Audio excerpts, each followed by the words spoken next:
Hi, I'm Parker Miley. And I'm Tim Benjamin. And this is the Rage Podcast, where today we are groundbreaking news coverage right here. Yeah, the Rage Podcast is way out in front. It's a good thing we didn't film yesterday because none of this would have happened. Yeah, it would have been, So, well, let's get right into Let's it, do I it. guess. So, last night, I think A roughly historic thing happened. Yep. And I'm sure some of you have heard of it by now, but if you haven't, we're going to fill you in. Yeah. Roe v. Wade, right? Everyone, hopefully, that doesn't live under a rock knows that, right? We know what that means, what that entails, abortion rights, and all those other things. Well, and if you've been following the news, there's been a couple things going on in Supreme Court. We just got new justice, so the Supreme Court's kind of been under watch a lot lately, all right? So we have a leak of information that is not supposed to happen. Yes. Okay? To say the least. What was leaked was the majority, and if you know anything about how the courts work, you have the minority, which technically are like the losers per se, and the majority that say, behind the debate, right? Mm-hmm. So this was the majority document, the majority draft of the write-up that says that Roe v. Wade has been overturned. Yep. Okay, that's the Parker Miley paraphrase of a 91-page document, okay? But it's accurate. That's essentially what it says. Okay, so again, there's a lot legal whatnots in this document. Yeah, a lot of explanation and things, but the essential piece of it is that Roe versus Wade has been overturned, or will be. Yes, will be. So this was the draft. This is so they obviously had the oral interviews in December. They took a vote, and now they wrote up the draft, and normally the draft gets released by the Supreme Court. This was not released by the Supreme Court. This was leaked by someone else, and no one knows who that person is, but if you're watching The Rage, just know I'm not afraid to turn you in. That's right. But because what you did was illegal. That's a big thing that I think we really need to talk about, is the fact that is such a violation of... Yeah, this isn't like somebody leaking their grocery list. I mean, this is a big deal. That somebody released this to the press before the organization, the Supreme Court, got to do what they were going to do and release it themselves, which is where this information should have came from. And John Roberts, the leader, I forget what he's called. Anyways, he's the president of the council. Yeah. He's the head of the Supreme Court. And he's the Chief Justice. There it is. Chief Justice of the Supreme Court, John Roberts, has decided to go ahead with a investigation to find out who did it. And I kind of feel like they're probably going to find out who did it. It shouldn't be hard. It shouldn't be hard either. Yeah, because there's the number of people who would have had access to a document like that is very small. Well, I wouldn't say that it's small. I would say it's closed. It's a very closed circuit because you have your 9 justices and then their law clerks and everything else that's beneath each individual justice, and they definitely get copies of stuff like this. That's kind of their job to know what their the justice that they're doing is working for and all those other things. So, did you actually get on to read what they had on Politico? Yeah. If you go, I looked at it, and actually if you look at it, it's scanned. It is like as if, so you can tell somebody was doing it in a hurry. Yeah, I mean it is as if I took a paper. Oh no, our copier here would have done a better job than what that was. But you can tell it was quick because it wasn't loaded into the scanner properly. It's whopper jawed, and so somebody was in a hurry to do this, and I would imagine it's because they knew what they were doing was highly illegal. So I mean, like, this is breaking, like what a lot of people are up in arms is this is broken blatant tradition law of the United States. I mean, that's what blows my mind really behind this whole thing. And the thing about this is that's incredible is this isn't exactly something that was going to be swept under the rug. No, this was going to become public. This isn't a whistleblower because you can't blow the whistle on something that's going to come out. Yeah. Parker and I were talking before we started. It'd be like somebody reading my sermon and going and telling everybody what it is on Saturday. Yeah, it's still going to happen. You're just getting the cart out in front of the horse. And that's exactly what's happened here. This was going to be made public, absolutely. But somebody jumped the gun. But since it has not been made public. As of the recording of this video, it's not public yet. But so technically, John Roberts did confirm that this was a legit document. This was the legit draft. This is true. All right. So that then means that yes, Roe v. Wade was overturned in the Supreme Court, is what the draft says. So again, Supreme Court didn't say that. Technically, another outside person did. But what happens is the Supreme Court gives themselves wiggle room by not releasing information, right? If Tim were to give his, if Tim were to not give, so say someone leaks Tim's sermon Saturday night. Say Tim wakes up 3 a.m. on Sunday morning wants to change the way his sermon is, he can do so. Yeah. Right? Now we have locked everything in. And if I found out it had been leaked, I absolutely would change it just for spite. But go ahead. So now we've come to a point where you kind of locked everyone in. Because if you're going to try to change the Supreme Court's mind, this is not the way to do it. You can't do it. Yeah, you can't do it. It is the highest court in the land. You're going to, and talk about legal careers, they'd be ruined. Yeah, whoever did this is done. I mean, again, so if you try doing this and now you go into any news source, all these people are going to be taking over the Supreme Court building and protest and all these things like that. But again, that's why the Supreme Court normally gives themselves time to try to truly figure out what's the best way of releasing information. Let's be honest, and hinting at the vast majority of Supreme Court decisions aren't going to be as controversial or as polarizing as this one. And do know it took 50 years to overturn this. So what makes you think by standing on the Capitol like people have been doing for 50 years? 50 years is going to make it. We can get this back to normal come Sunday. I mean, that's not how the Supreme Court works. And you're not going to get any of these justices on here to just change their mind. These guys have nerves of steel. This is not going to bother them. I just, I read a few articles and Parker and I were kind of going through because, as we've said, this is very new. So we're recording this really hours after it happened. And I was going through and doing some reading, and a lot of people were speculating that the reason it was released was in order to create backlash and possibly change the court by intimidating them. I don't know. I almost feel like it was just a scoop. So that's... I don't know. So see, what Tim says is it's trying to give backlash to the court or trying to get yada. Here's what I don't know if that's true. You're going to get into the political mindset of Parker Miley here. This is all based upon the election that is taking place today and the election that's going to take place down the road, right? So this is going to finally give a political party something to stand on. We all know what political party that is, right? The Democrats needed something. This is going to be their thing. They're going to take this and ride with it as long as they can. They didn't want to. They didn't want this to be their thing, but now that this has happened, they have been given their golden ticket. All right. Well, supposedly, supposedly. Yeah. But again, I was reading through Twitter though today since I after we found out last week that Elon Musk bought Twitter, I got a Twitter account now. So I was reading.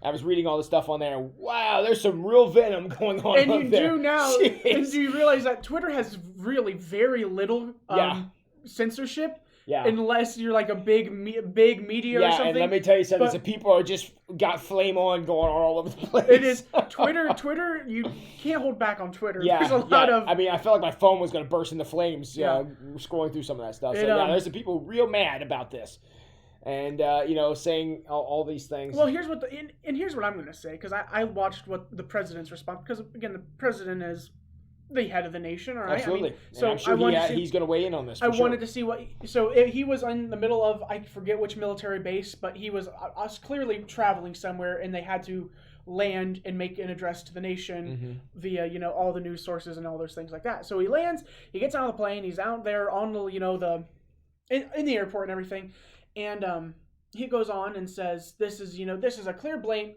disrespect towards tradition and the legal rights that we have given to the courts. That's wrong. However, then he goes on, and what I can't stand is, I'm 18 years old, and I know where I stand on abortion. There's people younger than me that know where they're going to stand on abortion. This is I don't want to say it's such a it's not hard argument, right? You're going to make up your mind pretty quick. Once you start to understand what you believe in, all right? You're going to make your mind up pretty quick. And normally once you make up your mind, it's hard to change it, right? If you're anything like me, which a lot of people have the same kind of, we're stubborn. People are stubborn, right? If you're going to make claims that I'm right, I'm going to, if these people that are going to the Supreme Court to stand on those steps aren't going to change their mind anytime soon. And I'm not going to change my mind anytime soon. So then the president wants to say, again, why abortion is something that is so needed in American society. That's not what you were supposed to say right there at all. That's not what was needed. Because we've been having this debate for literally 50 years. We made up our minds. Everyone, kids as early as in middle school age are making up their minds about what they believe about abortion. And actually, and maybe we should talk about this a little bit. What does overturning Roe versus Wade, what does that actually do? Because I think a lot of people think, well, now abortion is gone and doesn't exist anymore. I'm not going to say I would be upset if that was the case. Let's explain what that does exactly. What Roe versus Wade is back in the 70s when that decision was made. They had a case in Texas where an individual wanted an abortion and was not able to get it because it was against Texas law. So they took that, started this process through the court system, eventually gets to the Supreme Court. And the Supreme Court said, no, abortion is a right, which I don't know how you get there, but that's what they decided. And that way there could be no laws stopping abortion at all. States had no right to make up their own mind. So now abortion was a federally protected action. Federally protected not by law, by only the Supreme Court alone. Right. This never became a law, because if this was a law, well, then this would have been done 50 years ago. All they did was prohibit any holding it back. Mm-hmm. So, there wasn't a law saying that everybody had to get an abortion like that. But this was from the Supreme Court. Yeah. It wasn't the law saying that so it was a right, all right? The Supreme Court is technically the people that kind of give out our rights, okay? Yeah. So they say make judgments about the rights. Make judgment about the rights. So they say this is allowed. Now, there was never a law put into place by the never was put through any process of lawmaking, all right? So it never made... They just said you could not prohibit it. It never made it truly on the books to where it says, the United States as a whole, all 50 states, abortion is legal, all right? Not saying it has to be forced or anything, but it's never been made a law that abortion is legal. Right. It's never been made a law. So what's going to happen? Go ahead. So what's going to happen is you give that back to your states to make those rights. Now states can make their own decision. Because if the government, the nation's government, the capital and everything, isn't going to make a decision, well, then the states have that authority. Because if they don't do anything, well, then the states have to. As of the moment that this decision is officially announced, whenever that happens, at that point there'll be no federal opinion on abortion at all, really. No. And so then states can now go back and make their own laws. So I would expect places like California and New York to actually have more abortions. Yep. And do that. And then places like Texas, and I would assume probably Ohio, will probably restrict it a little more, hopefully. So what that's going to do is it's going to make some states abortion states and some states no abortion states. And we remember the last time we had a rule like that back in the mid 1800s. That worked out really well. Yeah, it really worked out well. So I don't know. I agree with the law being struck down. I think states should be able to make up their own mind about that. But this is such a polarizing thing, and the people who are on both. Look, I have strong feelings about it. I look at this guy here, and I realize how many people from his generation don't exist at all, and I think that's terrible. And I my heart goes out to people who find themselves in bad situations, really. But I don't think we fix that by ending life. I don't know that that's any solution to anything.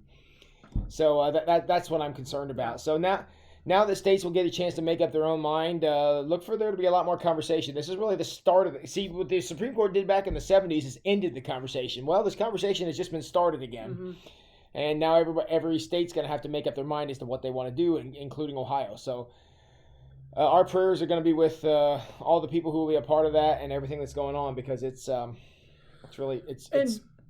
now free range, Wild West now. And how fitting is it that today is election day, right? Mm-hmm. Where it is the primary election. You're right. I didn't even put those two things together until you said it.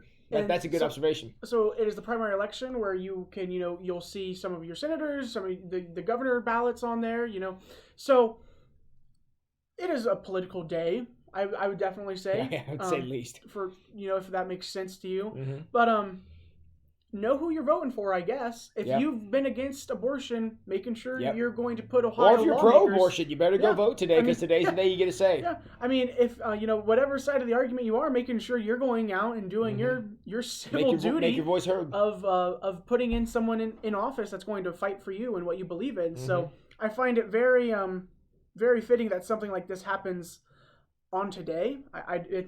You're right. It's oddly a coincidence. I bet the Supreme Court was waiting on purpose. Mm-hmm. How about that? They knew they couldn't release it today because you're going to mess up every state governor election, all those things. Everything's going to be messed up because it is. Wow. So that's true. I had not thought of that till you said welcome it. Welcome to the mind of Parker Miley and the That's a frightening place. The web the web I can manage to go down. But in all reality, today is voting day, and yes. I take voting. I've been able to vote now in 2 elections. I thoroughly enjoy acting as if I'm an actual citizen now, you know. So I finally have welcome to the club. Yeah, I finally have welcome some form of taxes too. I finally have some form of rights. Yeah, and that comes with a pretty penny cost. Yeah. So yeah, obviously in the U.S. a lot of odd stuff going on right now, especially today within the last, I mean, not 12 hours, not even 24 hours. Oh gosh, it's just. Yep. Well, we wanted the chance to talk with you about one issue that we saw going on, and since it was kind of a cutting edge thing here, we decided to get out on it. And we were going to film yesterday, but due to some schedule conflicts, we weren't able to. And I almost think there may have been the Lord's hand in that. Mm-hmm. So, look, we ask you to continue to pray about this entire issue. Pray for the Lord's will to be done. That's all Parker and I are going to be doing as well. And because there's a lot of decisions that are still left to be made. All this decision, you know, whenever it's announced. All this decision is going to do is allow us to have the discussion where there was no discussion before. It was abortion, period. And so now those conversations are going to be able to happen. All sides of the argument are going to be able to be heard, and you can bet there's going to be a lot of talk about it. That also means since the federal government's pretty much saying we no longer have a hand in it, all the taxes that you pay to your federal state don't have to go to anything like an abortion. If you live in a state that does not have abortion, that would eventually say that we're not going to have abortion, that's not going to go to that either. So something to think about. Something to think about, honestly, because I always have a little bit of a problem that some of my money that I have to give up goes to such a horrendous thing. So if you are on the same boat as me in that thinking, also have that running in the back of your mind as well. So... all right, everybody, we appreciate you joining us here for the Raise Podcast this week, and hope that you'll continue to pray about whatever the Lord would have us to do about this issue and what will happen here in Ohio over the next weeks and months as we all make decisions. And we're going to prayerfully go forward. So. And this is developing quickly, so anything we said today, right now, could be wrong. That's right. By the time we upload this, it might be wrong, but that's where we are now. So take that and run with it. And have a great day.